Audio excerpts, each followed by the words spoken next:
Hello po Kuya Ting, magandang araw po sa inyo. Tawagin nyo na lang po akong Mian, 32 years old, taga Cavite po. Hingi sana po ako ng advice, Kuya, patungkol sa partner ko. Partner ko po ngayon, masyado na po akong sakal sa kanya, lesbian po siya. Silusa po siya masyado, madalas na po kami nag-aaway dahil kahit kasamahan ko sa trabaho, pinagsisilusan niya. Problema ko po kasi kapag hiwalayan ko siya, sinasabi niya po sa akin na magsasarili siya o magbibigti po siya. Natatakot po ako baka totohanin niya po, Kuya Ting. Sana mapansin niyo po itong mensahe ko po. Okay? Magandang araw din po sa iyo, Mamian. Bago ko po sasagutin itong problema mo, ma'am, nais ko po munang magpasalamat sa lahat ng tagapanood. Maraming salamat po sa inyong lahat at mag-ingat po kayo palagi. At sana nasa mabuti kayong kalagayan, okay? Mamian, unang-una po dito sa sinabi mong nasasakal ka na, siguro natapat ka lang po sa mga lesbian na may ganitong pag-uugali o style ng pagmamahal. Marami po akong lesbian na kaibigan na mapagmahal po sila sa mga partner nila. Katunayan nga po niyan, mas maalaga pa yata sila kumpara sa lalaki. Dahil isa lang ito sa puhunan nila para mahalin din sila ng mga partner nila. Kahit sa lalaki din naman, may mga ganito din namang pag-uugali, masyado ding mahigpit sa mga partner nila. Hindi nila namalayan na yung partner nila ay hindi na gusto yung ginagawa nila. Ang magandang gawin nyo po muna, ma'am, kung mahal mo pa ang lesbian na ito, kausapin nyo po siya para malaman niya na hindi ka na komportable sa ginagawa niya sa iyo, ma'am. Dito naman sa pagkasilosa niya, tulad ng sabi ko sa mga nakaraang mga video, ang pagsisilos ay normal na ito sa tao. Lahat tayo ay pwedeng makaramdam nito. Pero kung hindi na ito makokontrol ng isang tao, ang pagsisilos, pwede kasing magdulot ito ng mga problema sa relasyon na humantong pa nga ang iba sa pagpaslang sa mga pinagkakasilusan nila.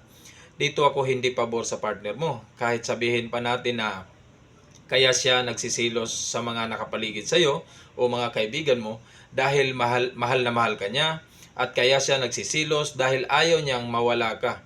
Valid reason naman ito. Pero dapat hindi sobra. Kasi pag sumubra na, hindi na rin ito maganda.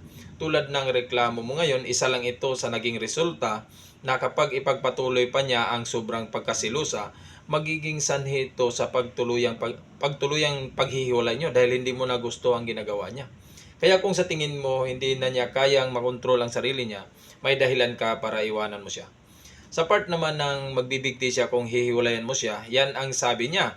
May tuturing itong blackmail po. Mahirap nga ito dahil hindi ko naman kilala itong partner mo para masabi kong tinatakot ka lang nito. Pero tingin ko ma'am, hindi nakakabuti sa iyo na mag-stick ka pa sa relasyon na yan. Dahil para sa akin, ang pagmamahal ay hindi dapat pinipilit ito.